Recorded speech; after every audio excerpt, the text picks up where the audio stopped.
నమస్కారాలు. ఈరోజు వీరయ్య చౌదరి గారి యొక్క హత్య జీర్ణించుకోలేకపోతున్నాం. నిన్న నేను ఢిల్లీలో ఉన్నప్పుడు ఈ వార్త నాకు తెలిసింది. వెంటనే ఎస్పీతో మాట్లాడాను. నిన్నటి నుంచి దీనిపైన అన్ని విధాలుగా అన్వేషిస్తున్నాం, ఇన్వెస్టిగేషన్ చేస్తున్నాం. 12 టీములు వేశాం.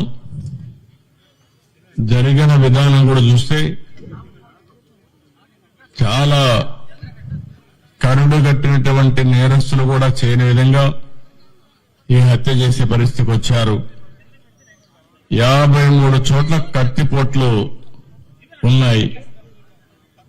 అంటే ఇది చూసిన తర్వాత ఈ రాష్ట్రంలో ఇలాంటి ఘోరమైన వ్యక్తులు కూడా ఉన్నారా అనిపిస్తుంది. ఏది ఏమైనా 12 టీంలు పనిచేస్తున్నాయి. వీరయ్య చౌదరి గారు మంచి నాయకుడు, సమర్థవంతమైన వ్యక్తి. ఏదైతే యువగడం అప్పుడైతే 100 రోజులు లోకేష్ గారితో కూడా తిరిగారు. అదే సమయంలో అమరావతి రైతులు పాదయాత్రలో వచ్చినప్పుడు వాళ్ళకి అండగా నిలబడ్డాడు. అంతేకాకుండా పార్టీకి ఒక మంచి నాయకుడిగా, సమర్థవంతమైన వ్యక్తిగా ఇక్కడ పనిచేశాడు.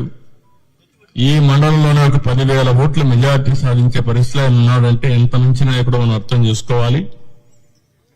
ఆయన ఎన్నికలప్పుడు నేను ఇక్కడ చూడడమే కాకుండా చీరాల కూడా చూసుకోమంటే ఇక్కడ చీరాల 2 సమర్థవంతంగా చేసి 2 గెలిపించే పరిస్థితికి వచ్చారు.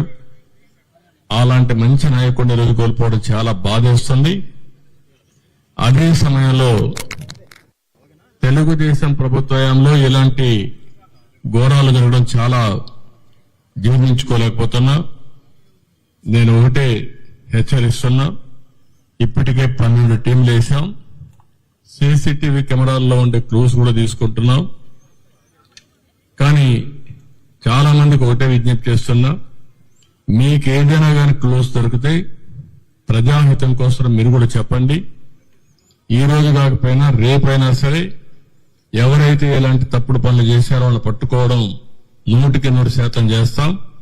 అది చేసే వరకు వదిలిపెట్టనని చెప్పి ఈ రోజు ఇక్కడ మీ అందరికీ తెలియజేస్తున్నా.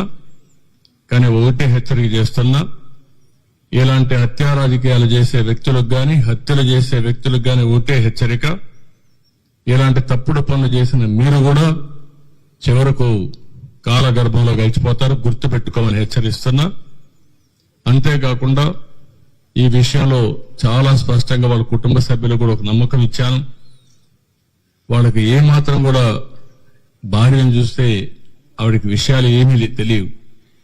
అంటే రాజకీయాలు మాట్లాడలేదు, బయట జరిగే విషయాలు ఏం తెలియవు. బాబుని చూస్తే ఇంటర్మీడియట్ చేస్తున్నాడు. ఆయనకు కూడా ఎప్పుడు టైం ఇచ్చిన సందర్భాలు లేవు. కుటుంబ సభ్యులతో కూడా పెద్దగా విషయాలన్నీ కూడా చెప్పలేదు. అది కూడా వారికి చాలా వరకు విషయాలే తెలియవు. ఆయన మిత్రులు గాని, కొంతమంది బంధువులుంటే వారిని అడిగాను. ఆయన దగ్గరుండే డ్రైవర్ని అడిగాను. అదే మరి ఆఫీసులో పనిచేసి అతను అడిగాం. నిన్న సంఘటన జరిగినప్పుడు ఆఫీసులో అతనితో ఉన్నటువంటి వ్యక్తి కూడా గట్టిగా అతను మెడ మీద కత్తి పెట్టి బెదిరించి యథేచ్ఛగా వీళ్ళు చేసే పరిస్థితికి వస్తే వాళ్ళని గుర్తుపట్టగలుగుతామంటే ముసుగేసుకొని చేశారని చెప్పి అంటున్నారు. ఏదేమైనా వాళ్ళ పట్టుకొని తీరడమే కాదు, ఎవరైతే ఇంత ఘోరం చేశారో అలాంటి వ్యక్తులకు కఠిన శిక్ష వేసి, ఏదైతే వీరయ్య చౌదరి గారికి ఆత్మకు శాంతి కలగాలంటే అది ఒకటే మార్గం. మంచి నాయకుడు, సమర్థవంతమైన వ్యక్తి, ఇప్పుడిప్పుడే అంచెలంచెలుగా ఎదుగుతూ భవిష్యత్తు మంచి, మీరు చెప్పినట్టు ఒక పిలిస్తే పలికే నాయకుడు. ఎవరికి ఏ కష్టం వచ్చినా వాళ్లకు న్యాయం చేసే వరకు అధికార యంత్రాంగంతోనే కాకుండా కోర్టు కూడా వెళ్లి పరిష్కారం చేయడం కోసం అన్ని విధాల ప్రయత్నం చేస్తూనే ఉన్నాడు. అదే ఎవరన్నా మీకు కూడా చెప్తున్నా, ఆయన శ్రేయోభిలాషులు అందరినీ కోరుతున్నా, మీ దగ్గర కూడా సమాచారం ఉంటే మీరు ఇవ్వండి. దుర్మార్గులు ఘోరంగా చేశారని భయపడితే మాత్రం ఇలాంటి దుర్మార్గుల్ని మనం వదిలిపెట్టినట్టు అవుతుంది. అలాంటి వ్యక్తులు భూమి మీద ఉండడానికి కూడా అర్హులు కాదు. అందుకే మిమ్మల్ని అందరినీ కోరుతున్నా, ఎవరిని వదిలిపెట్టను, గాలిస్తాం, ఇన్వెస్టిగేషన్ చేస్తాం, కడకు పట్టుకునే వరకు ఈ ఇన్వెస్టిగేషన్ కొనసాగుతుంది. ఈ టీములు కూడా కొనసాగుతాయి. ఎంత వాళ్ళు తెలివైన వాళ్ళు అనుకున్నా తప్పకుండా క్లూస్ వదిలిపెడతారు. వాళ్ళని పట్టుకొని కఠినంగా శిక్షిస్తామని మరొకసారి తెలియజేసుకుంటూ, ఆ కుటుంబానికి అండగా ఉంటాం, అన్ని విధాలుగా ఆదుకుంటాం.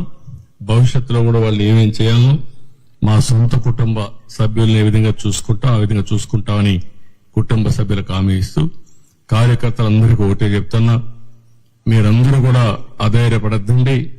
పార్టీ కుటుంబ పెద్దగా నేను అండగా ఉంటా. ఇలాంటి దుర్మార్గులు కొంతమంది ఉన్నారు, నేర రాజకీయాలు చేసే పరిస్థితులు వస్తున్నాయి. నేర రాజకీయాలు చేసే వాళ్ళందరినీ తుదముట్టించే వరకు ఈ పోరాటం ఆగదు. రాష్ట్రంలో 5 సంవత్సరాలు మనం చూశాం. నేర చరిత్రకు మళ్లీ ఒకసారి శ్రీకారం చుట్టే పరిస్థితికి వచ్చారు. అక్కడి నుంచి ఇప్పుడిప్పుడే బయటపడే పరిస్థితి వస్తే అది తట్టుకోలేక, ఇలాంటి నాయకత్వాన్ని ఎదుర్కోలేక తప్పుడు పనులు చేసే పరిస్థితికి వస్తున్నారు.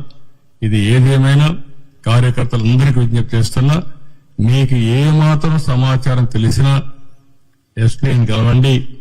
ఇక్కడ చాలా కాన్ఫిడెన్షియల్ ఎంక్వైరీ చేస్తారు, చేసి మనకు న్యాయం చేస్తారు.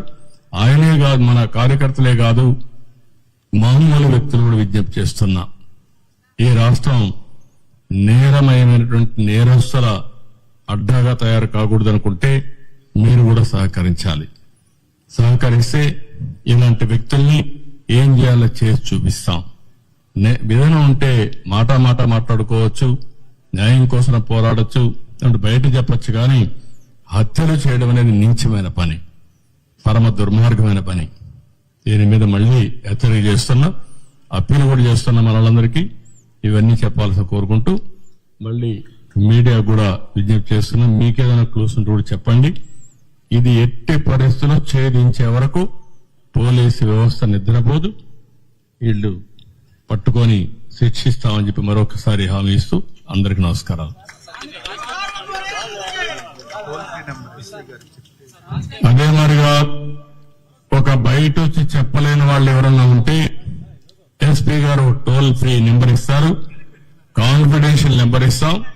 ఆ నెంబర్ గాను మీరు ఫోన్ చేసి మీకు తెలిసిన సమాచారం తీసుకుంటే మీ సోర్స్ ఆఫ్ ఇన్ఫర్మేషన్ కూడా బయట పెట్టకుండా మేము పట్టుకునే కార్యక్రమం చేస్తాం.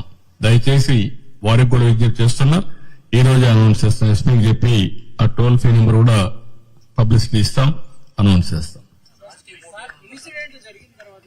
నేను అన్ని కోణాల్లో ఆలోచిస్తున్నాను.